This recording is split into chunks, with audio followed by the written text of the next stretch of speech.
अमेरिकी राष्ट्रपति Donald Trump की टैरिफ पॉलिसी को लेकर पिछले एक साल में भारत के सामने बड़ा चैलेंज सामने आया था।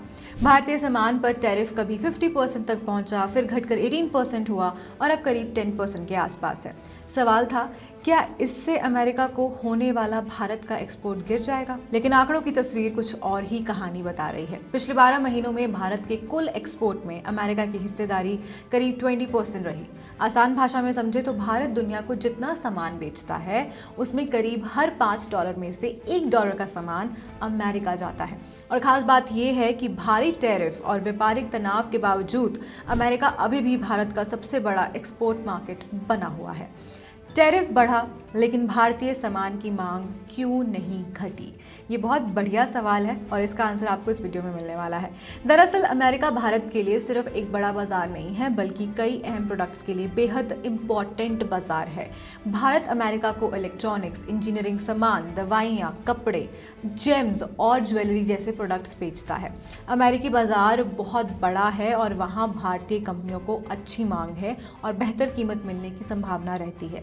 इसलिए अचानक अमेरिका की जगह कोई दूसरा बाजार खड़ा करना आसान नहीं है। यही वजह है कि टैरिफ बढ़ने के बावजूद भारतीय एक्सपोर्ट्स ने अमेरिकी बाजार में यानी कि यूएस मार्केट को पूरी तरह छोड़ा नहीं। लेकिन भारत ने एक बड़ा सबक जरूर सीखा है। भारत को ये समझ आ गया है कि सिर्फ एक बड़े बाजार पर ज़्यादा डिपेंडेंट रहना रिस्क भरा हो सकता है। इसलिए सरकार ने पिछले एक साल में नए बाजारों के दरवाजे खोलने पर जोर दिया है।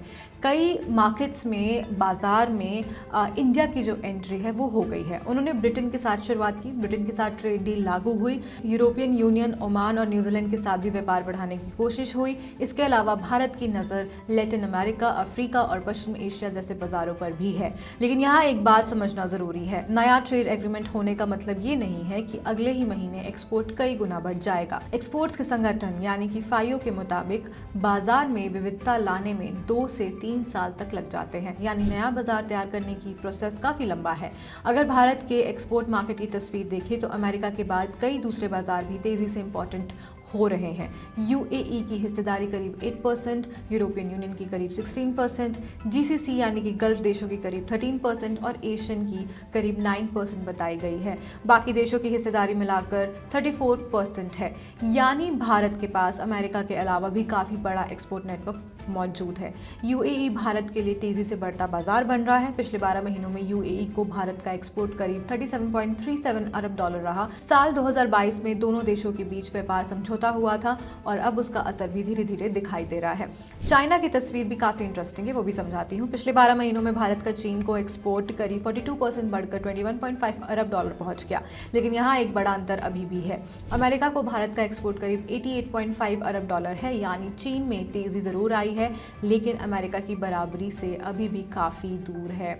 भारत अब सिर्फ बड़े देशों पर फोकस नहीं कर रहा है, जो कि काफ़ी अच्छी स्ट्रैटेजी है। तंजानिया, वियतनाम, दक्षिण कोरिया, श्रीलंका और केन्या जैसे बाज़ारों में भी भारतीय एक्सपोर्ट बढ़ा है, काफ़ी अच्छी एंट्री हुई है। ऑस्ट्रेलिया भी भारत के लिए तेज़ी से बढ़ते बाज़ारों में शामिल हो रहा है, न्यूजीलैंड भी इसमें शामिल है। यानी स्ट्रैटेजी साफ है, एक बाज़ार पर डिपेंडेंसी कम करो और कई बाज़ारों में अपनी हिस्सेदारी बढ़ाओ। सरकार अब करीब 500 नई प्रोडक्ट कैटेगरी पर भी फोकस कर रही है। इसमें इलेक्ट्रॉनिक्स, इंजीनियरिंग और समुद्री प्रोडक्ट्स जैसे सेक्टर शामिल हैं। मतलब भारत की रणनीति सिर्फ ये नहीं है कि सामान ज़्यादा देशों को बेचा जाए, बल्कि ये भी है कि भारत से ज़्यादा तरह के सामान दुनिया तक पहुँचे। तो कुल मिलाकर तस्वीर आपके सामने है कि ट्रंप के टैरिफ ने भारत के एक्सपोर्ट के सामने चुनौती ज़रूर खड़ी की, लेकिन अमेरिका का बाजार अभी भी भारतीय सामान के लिए मजबूत बना हुआ है। साथ ही भारत ने इस चुनौती से एक अहम सबक तो ले ही लिया। अमेरिका जैसे बड़े बाजार को छोड़ना नहीं है, लेकिन उस पर ज़रूरत से ज़्यादा निर्भर भी नहीं रहना है। अब असली परीक्षा अगले 2-3 साल में होगी। क्या भारत नए बाजारों को इतना मजबूत कर पाएगा कि अमेरिका पर उसकी निर्भरता वास्तव में कम हो सके? ये सवाल मेरा आपसे भी है और आप इसका जवाब हमें कमेंट सेक्शन में ज़रूर भेज सकते हैं।